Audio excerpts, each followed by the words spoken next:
Hello and welcome to another edition of Teaching Restored, where we help teachers of the restored gospel of Jesus Christ teach better so that they can bring others to Jesus Christ. I'm Kevin Jones.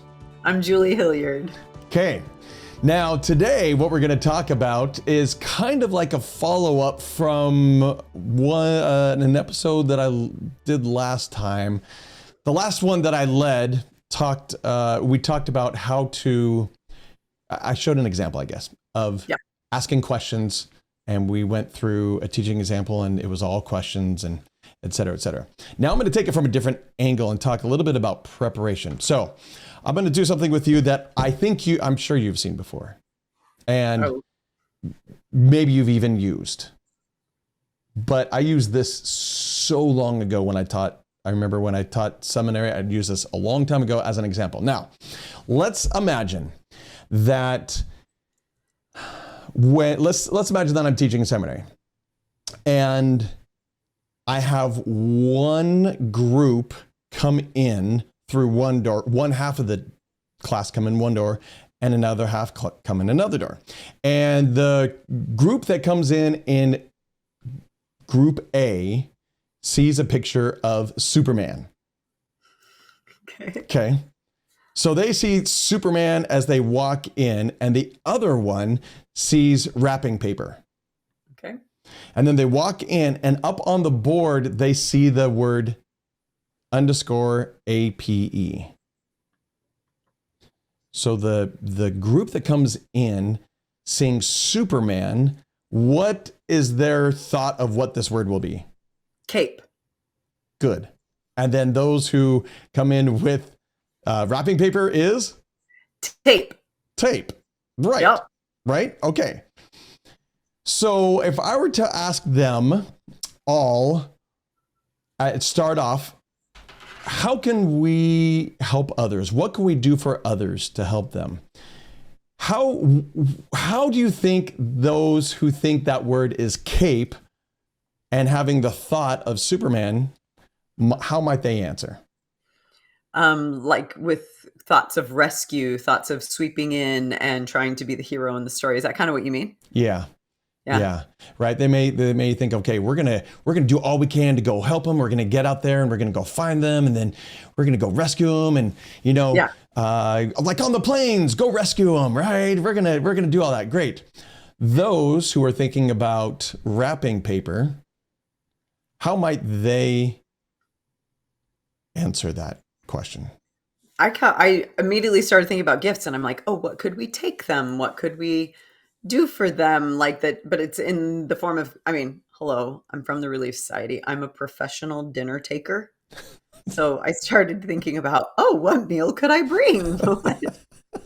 I don't know if that's right. It doesn't really relate to wrapping paper, but that's where my brain went. But it's a gift, right? I mean, it's a gift. We're giving people, right? So neither of those are wrong, but the way in which we approach a subject, the angle with which we approach it will somehow, I don't want to say, I'm going to say taint. That's the wrong word, but influence. Thank you. Just influence our answers. Would you agree with that? 100%. It immediately, the quote, what you think about unconsciously influences your behavior comes to mind. Yes. Okay, great. With that as a background, let's say that someone said, Julie, hey, I can't be there next Sunday to teach gospel doctrine. Would you teach for me? And you have the time open and you can do it. And you say, sure. What's the first question you ask? What's it about? Right. Right. Of course. I mean, subject, seems right? absolutely natural. What is it? Right. What do we teach? Could that be like looking at Superman though? Yeah. Like, I'm going to come in and I'm going to teach the subject and rescue. Is that kind of what you mean? Well, that's one way of looking at it. Yeah. Right. I mean, I hadn't actually thought of that, but that's a great way to do it. I'm going to go teach. Right. Yeah.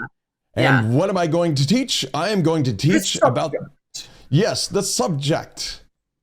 What if the first question we asked was different than what am I going to teach?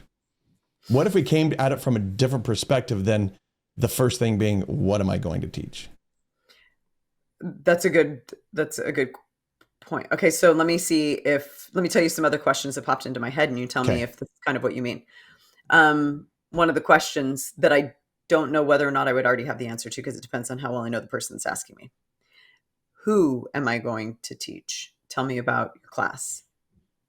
Good. That was another question that popped into my mind. No other questions popped into my mind. Okay, good. And that's fine. Let's figure out some other questions though. Before we get to the actual questions, when they come up and they say, actually, it could be any class that we teach or any group that we teach, or, even children, our own children that we are teaching, or a friend, the gospel, it could be anything. What are some things that we typically know as we go in to teach, whether we realize we're teaching or not, whether it could be casual conversation or a full out scripted lesson? What are some things that we typically know as we go in?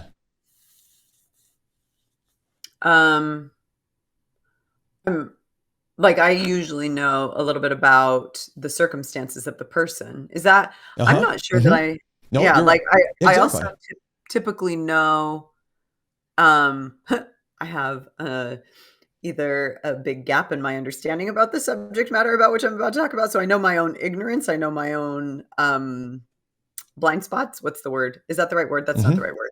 Yeah, sure.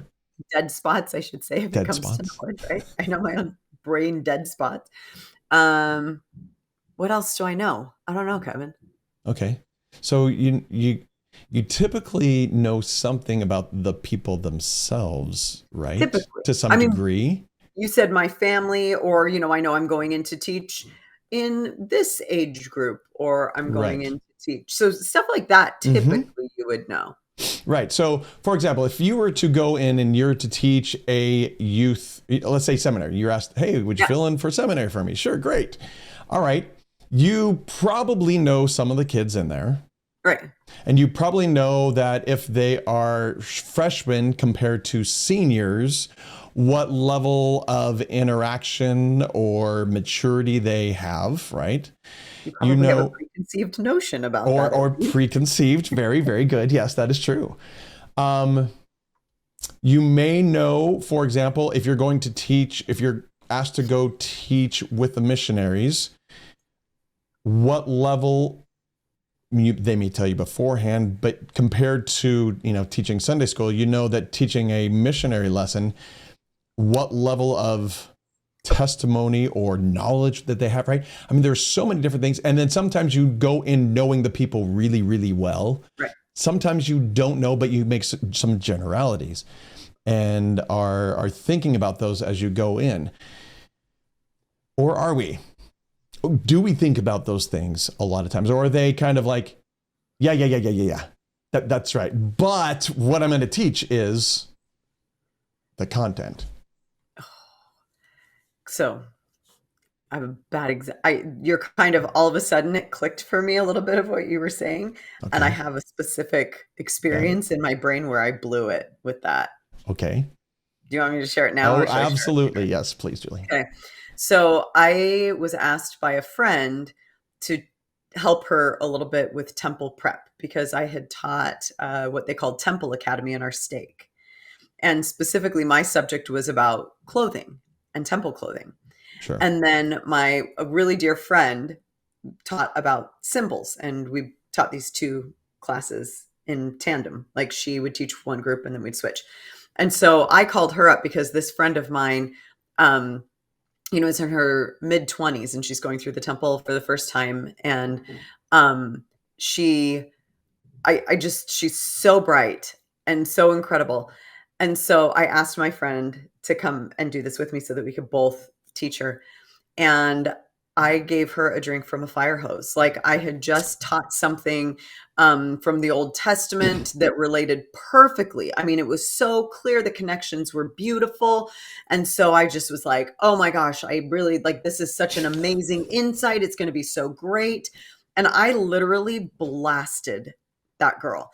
And here's the worst part of it. her boyfriend, who is not a member of our faith, but has taken some of the missionary discussions, was with her and wanted to understand it better. They're now engaged to be married. And Gotcha. so he's investing in trying to understand a little bit more about our faith in this really special experience that his then girlfriend was about to go through. And I thought, Old Testament, he believes in the Bible.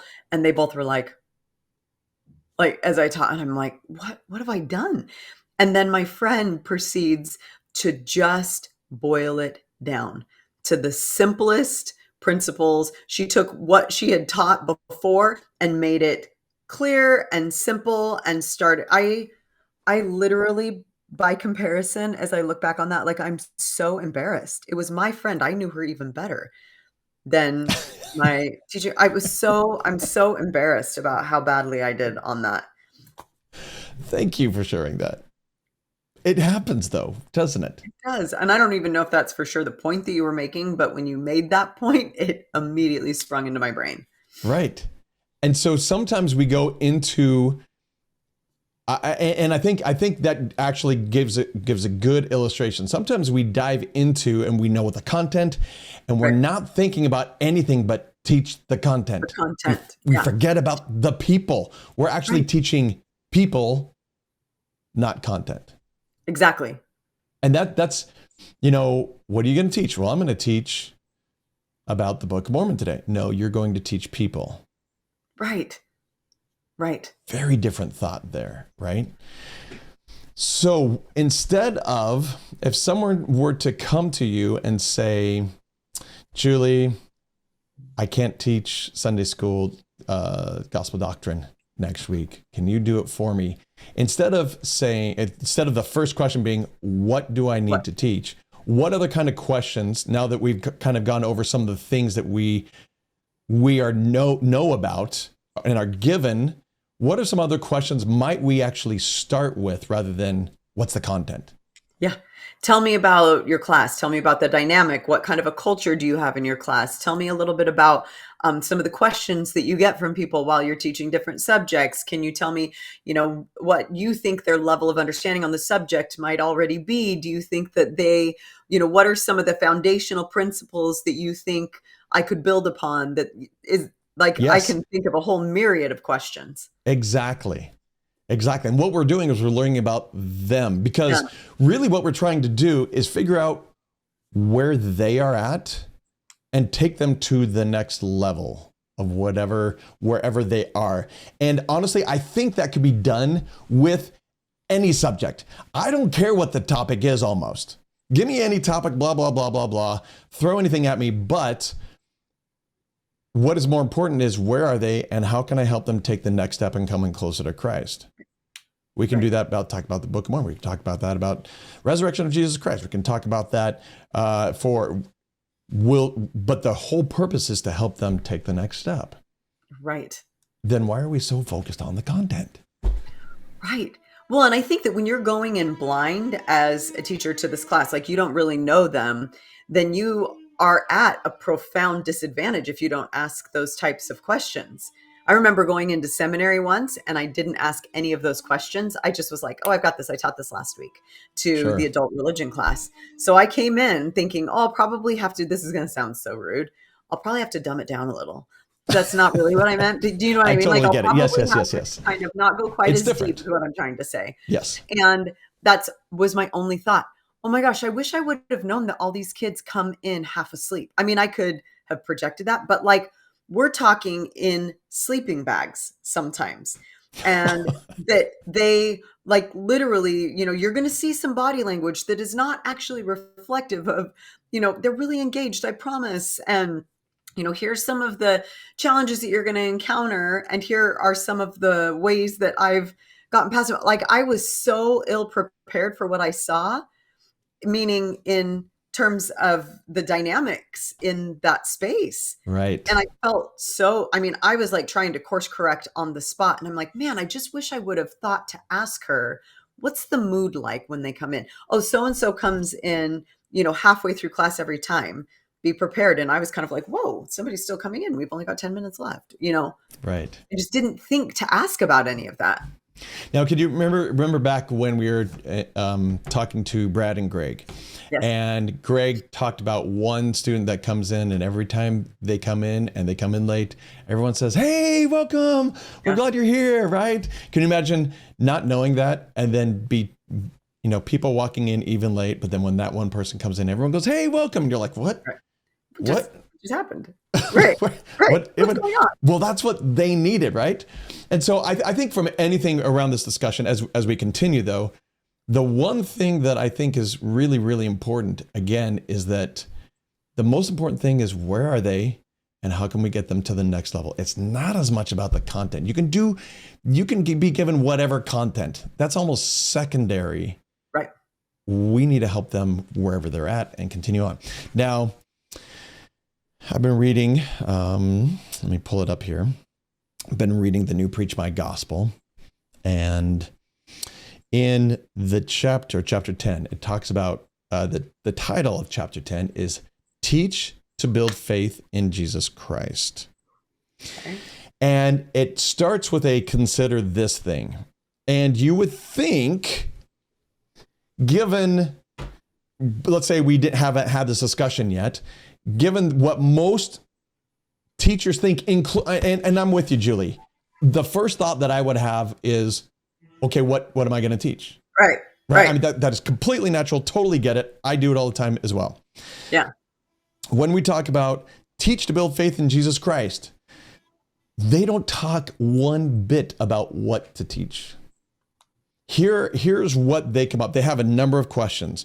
I'm looking at it right now. Okay. Yeah. How can I teach by the Spirit? Look at that. Probably the most important thing. How can I teach by the Spirit?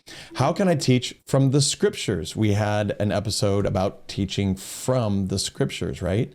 Right. How many times do we not teach, Julie, from the Scriptures? I see this all the time, unfortunately, right? We use it kind of as a basis, but it really isn't from the Scriptures. How should I share my testimony when teaching? How I share my testimony will be different if I'm teaching. If I'm teaching a group of youth, if I'm teaching my children, if I'm teaching a missionary discussion. Right. How can I plan and adjust my teaching to meet other people's needs? That's huge. Absolutely. Absolutely it is. I've learned the hard way. We all have. Absolutely. Okay. How can I ask better questions and be a better listener? I particularly love that one. And how can I help people find answers to their questions and receive guidance and strength? What a great question. Right. How can I help people find answers to their questions and receive guidance and strength? So maybe we focus on their questions. Maybe we are given a topic, but we talk about their questions around that topic rather than bombarding them with a whole bunch of, this is what it is. Here's the facts and figures and the stats and you got to read this. I mean, it could be I've seen this before. Here's the scripture. What does that mean to you? That's great. Oh, right. Here, read this scripture. What does that mean to you? Great. Move on. And that's the whole class time, right? Yeah. We can't do that. So another thing that I was thinking about when I was preparing this is that we have a couple in our ward. He is newly coming back to the church. She was baptized. They've been teaching primary for about a year. That's amazing. And at first, when they taught, it was like, we don't know anything. Right?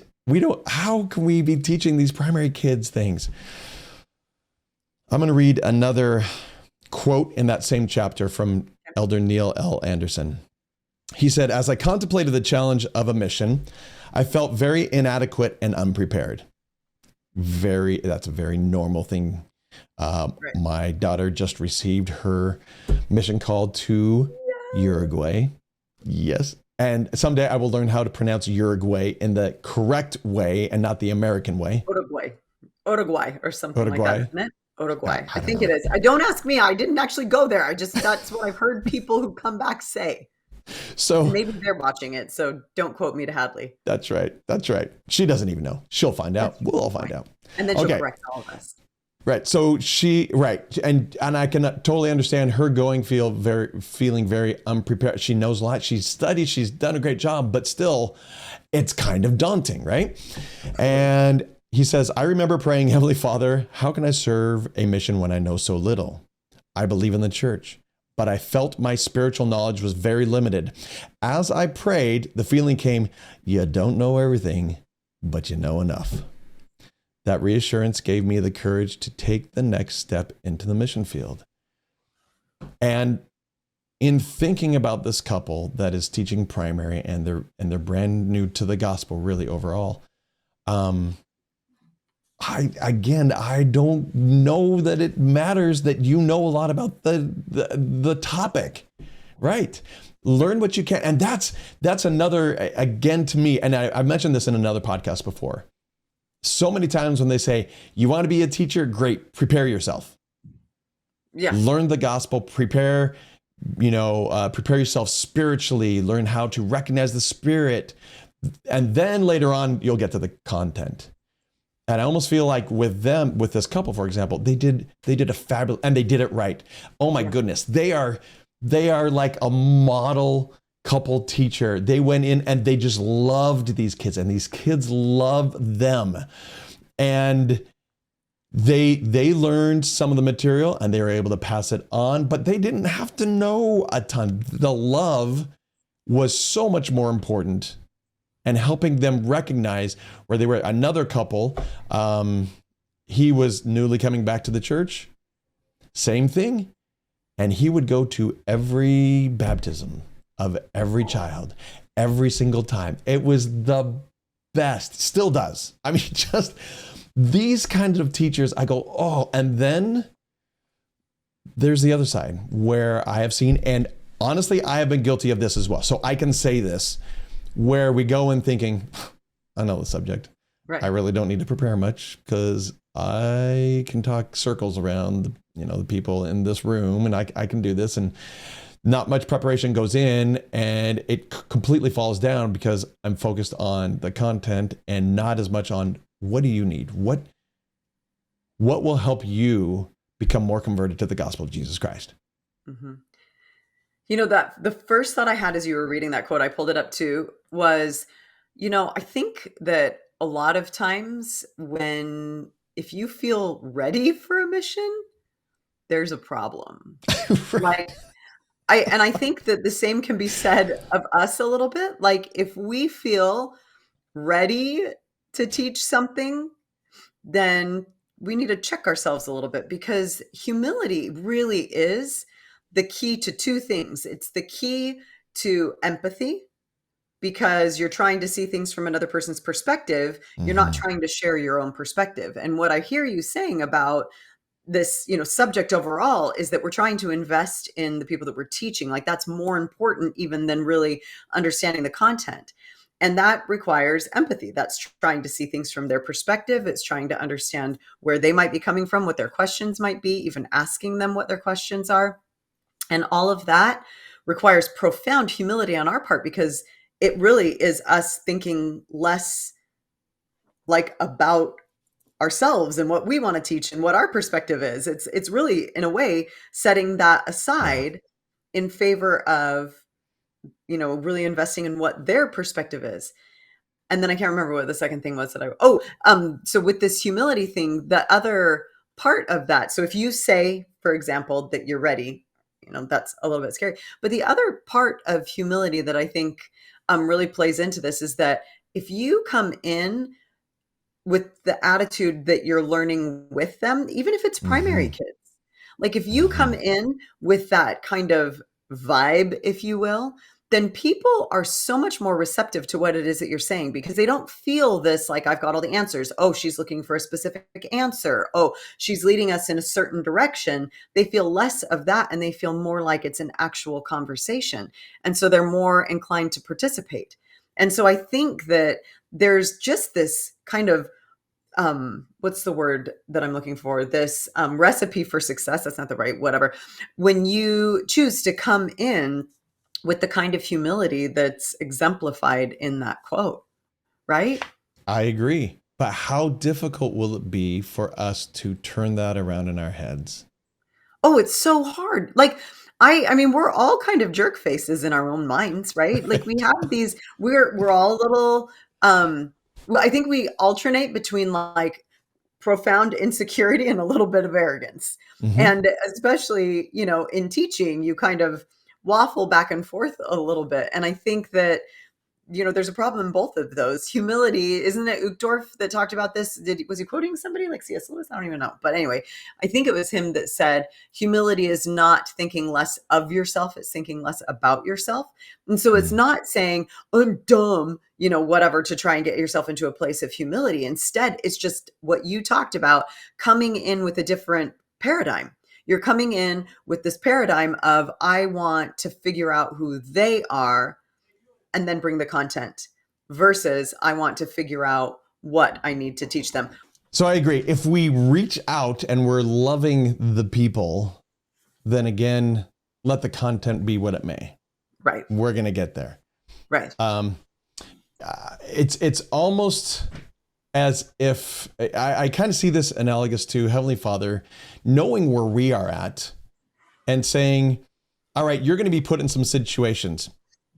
And he might say, I know what situations you're going to be put in, but honestly, I don't care what situations you're going to be put in, because I will make sure that whatever they are, they're going to be for your good and that it will work out to your best. And so you may be in some really, really tough situations. We're going to make that work for you. And at the same time, it may be some more easy. You may have part of your life may be an easier part, but we're going to make that work for you as well, because certain things are going to happen. And I feel that's kind of the way with teaching.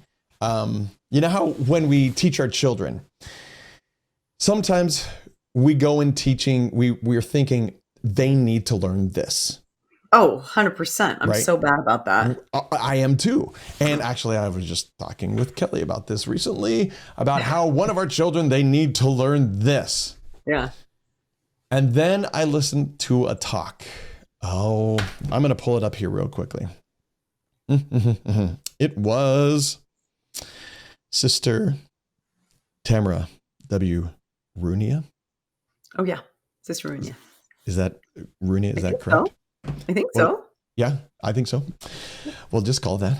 Apologize, Tamara, if we missed that. She's the first counselor of the Young Women's General Presidency.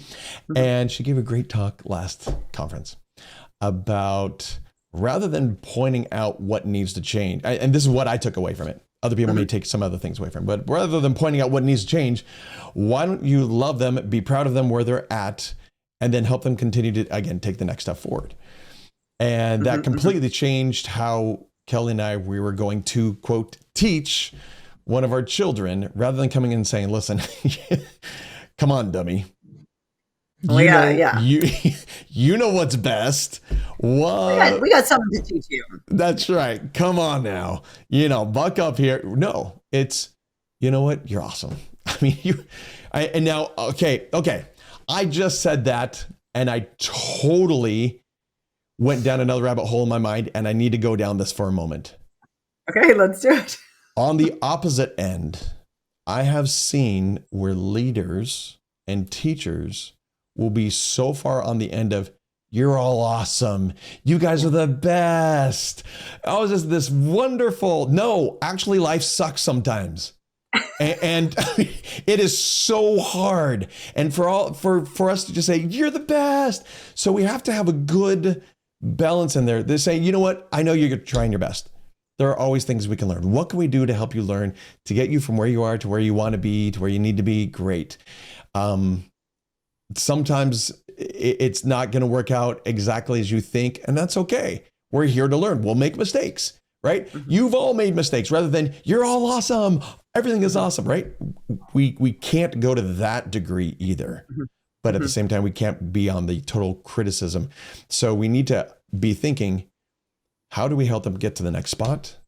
then take whatever topic it is and I don't, Julie, I don't know if you've done this with your kids, but there have been times when Kelly and I are thinking, okay, we need to bring up and have a family talk about this one subject. I have no idea how to approach it. And then we will just be talking about come follow me or preach my gospel or something. And it will just get into that. And they will almost bring it up sometimes, right? Yep. We don't have to force it a lot of times.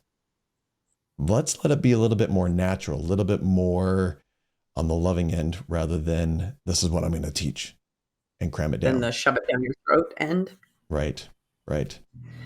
It's interesting though, because as you were saying this, I started to think a little bit about a kind of a nudge that I had recently with my kids, that they almost resist the minute I say, let's do come follow me.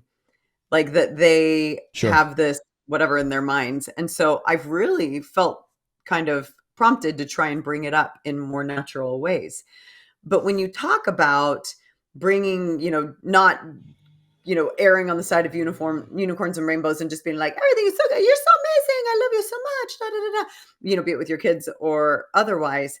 I think that those conversations are better received if they come up naturally, because you almost feel like you have to do like the compliment sandwich. You're amazing. This is how you suck. You're amazing.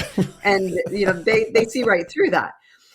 And okay, so one other thing going back just a teensy bit to what you were saying when you were talking about these, kids or adults or whatever, whoever you're teaching, if you're always telling them how amazing they are and how awesome they are, they actually stop believing in you. I've had conversations with some of these youth that it was really interesting. They're like, they just keep telling us how awesome we are, but like, we're going through hard stuff right now and we're not exactly rocking it, kind of a thing. And so my thought was, when you said that, we have to join them where they are first in order to build on that.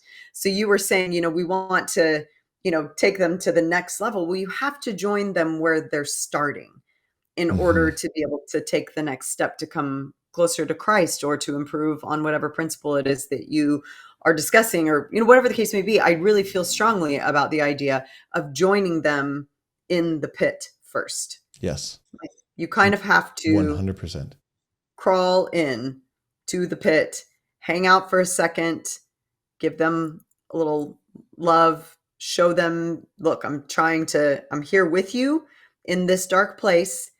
I'm looking around. I see why you are seeing that it's dark. I can see how you might not really like it in this spot. This is just figuratively speaking.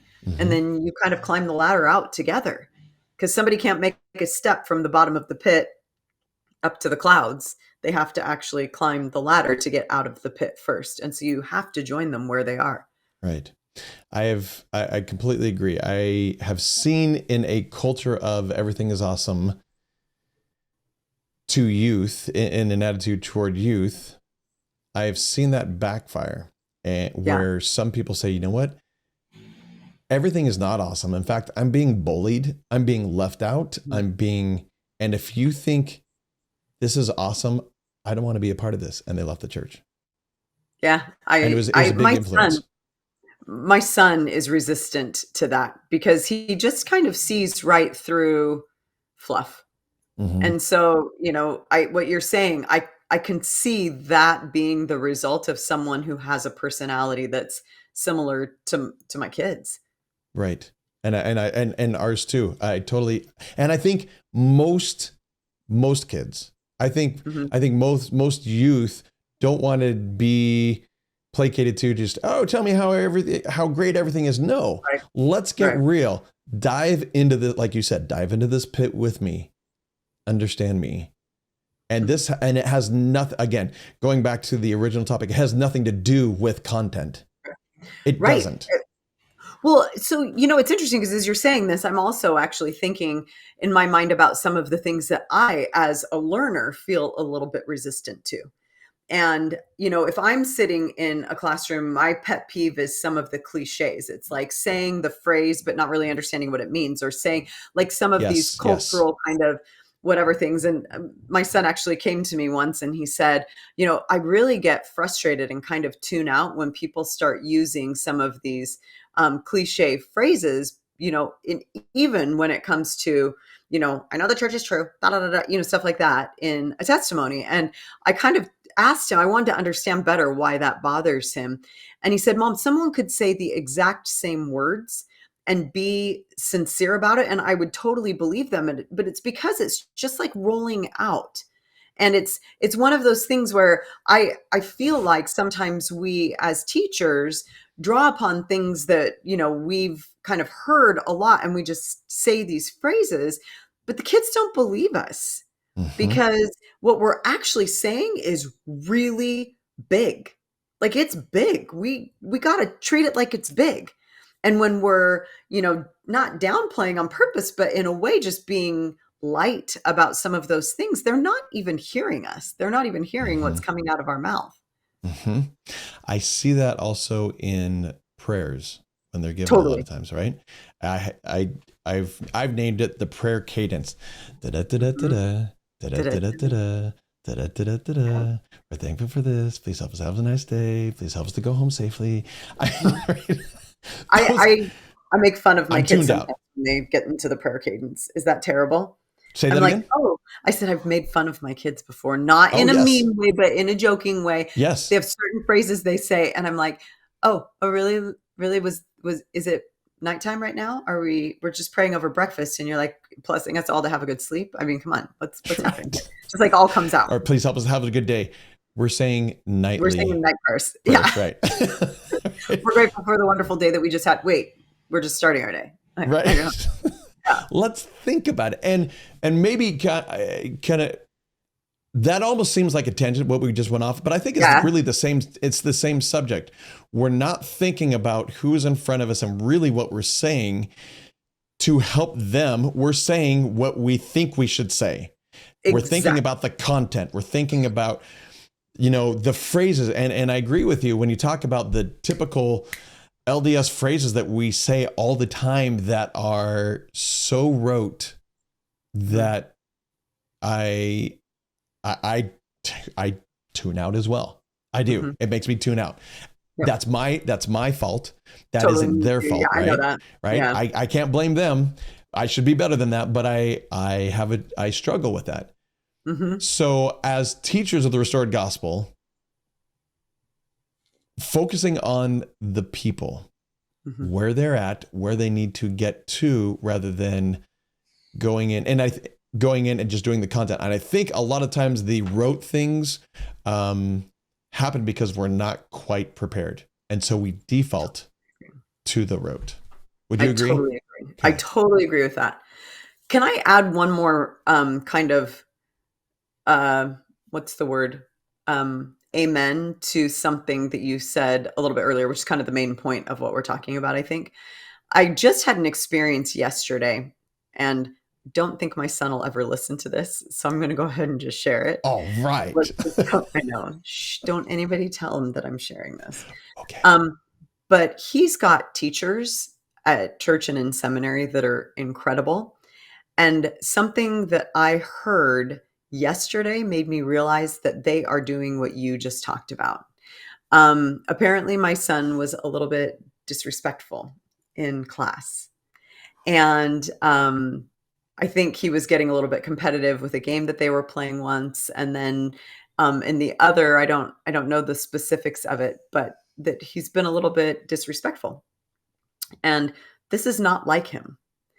And the teachers, my husband asked them about this, and both of them said, "Is he okay? Is there something going on with him?" Mm, Instead of being like, "Hey, we need to work on this because it's not appropriate." He is not a disrespectful kid. He's not. He's right. just Right. not. And he is going through a little bit of a hard time right now. Like, he's incredibly stressed. He's not getting enough sleep. He's got so much going on. He just feels buried, and he feels a little discouraged, candidly, because some of his efforts don't feel like they're yielding the fruit he hoped that they would yield. And so he has become a little bit short at home, even with us. And I think it's spilling over into some of these other relationships. But instead of being critical, they knew him well enough to know that something was up, and they didn't know the details of that until we shared some of those details. And so I think that as an amen, one of the benefits of really investing in and getting to know the people that we're teaching, be it if we're coming in as a sub, asking that question out of the gate and having better information and obviously teaching from a better place, I think it also is a testament to the fact that when we're focused on the people that we're teaching, we will see needs more clearly. And the need that my son has in that class that day may not have anything to do with the content at all. He just needs to feel the spirit so that he can get through the day. Yes. And that's what those teachers tuned into. And I was so grateful.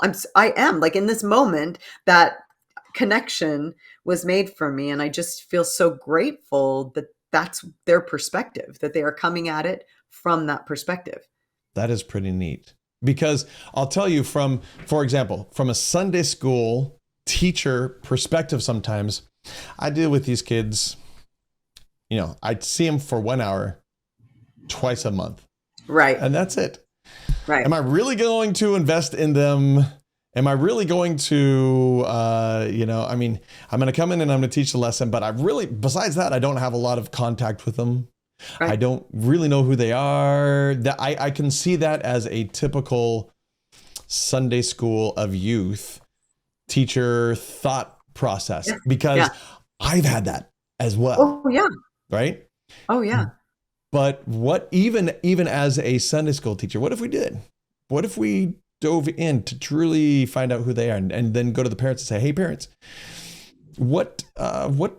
how can we help you teach your child? Because we are here to support you, not you to support us as much, right? We're here to support you in your teaching of your child. What can we do? Yeah.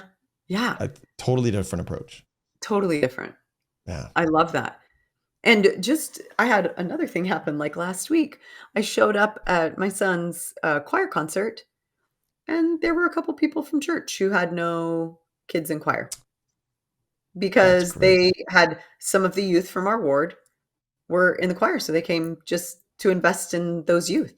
And so what I hear you saying, I'm like, oh my gosh, I've seen examples of people like I candidly probably wouldn't have thought to do that. I was floored. It's such a good example to me. That is pretty, me too. I need to be better about that. Me too. Myself. For sure. So in the end, content is great, but maybe when we go to teach, maybe when we start preparing, we ask other questions before we ask, what am I going to teach? Right. Maybe we're asking the questions about the people and where are they? What are their needs? How can I help them? And then let the content fill in the cracks later after that. Yeah. I love that. People first, content later. Right. So here's my challenge to everyone is to, in the comments, if you would, tell us what questions you would ask first. Mm-hmm. What kind of questions would you ask first before the what am I going to teach? What kind of questions can you ask to help recognize who they are and help bring them closer to Christ rather than just, what chapters am I going to focus on today? Right. Yes. Right. Yeah, I love that. Good. All right. Thanks for coming, everyone. Thanks for staying around with us and listening. And we hope that this will help you become a better gospel teacher. And if you would share this with your friends, I was going to say coworkers. Them too. Why not? Them. Yeah, that's a good point. Your coworkers, share this with your fellow teachers, with your spouse, and then have a discussion around it. I mean, honestly, you can take what we gave you. It's again, here's a great example. I was just about to wrap up, but no, I'm going to say this one last thing. Here's a great example. Here's this content, this audio or this video right here, right? Great. Use it, but go talk and maybe use it as a springboard for what you really need. Yeah. Maybe it's not something that we said, but maybe something that you thought of during it and you went, yeah, I need to be better about that. How do I do that? And this is what I can do. Great. Don't let it be just about us. Let it be about what you can go do. Let the Spirit prompt you to go fulfill your teaching destiny. I Love almost it. feel like Luke Skywalker there. What is your teaching destiny? I thought you were Luke Skywalker right then. I thought you might have thought that. Good. In a white collared shirt. Yeah, pretty much. Good. Cream colored. Cream? You don't know. Kevin, you're colorblind. Don't even look at your shirt and act like you know. Okay, yeah, thank you. Thank you for reminding me to not even go there. My wife will thank you. Good. All right. Thank you, Julie. If you would, again, share this with a like, subscribe, all that good stuff, and continually learn. Thanks for listening, everyone. Take care. Bye. Yeah.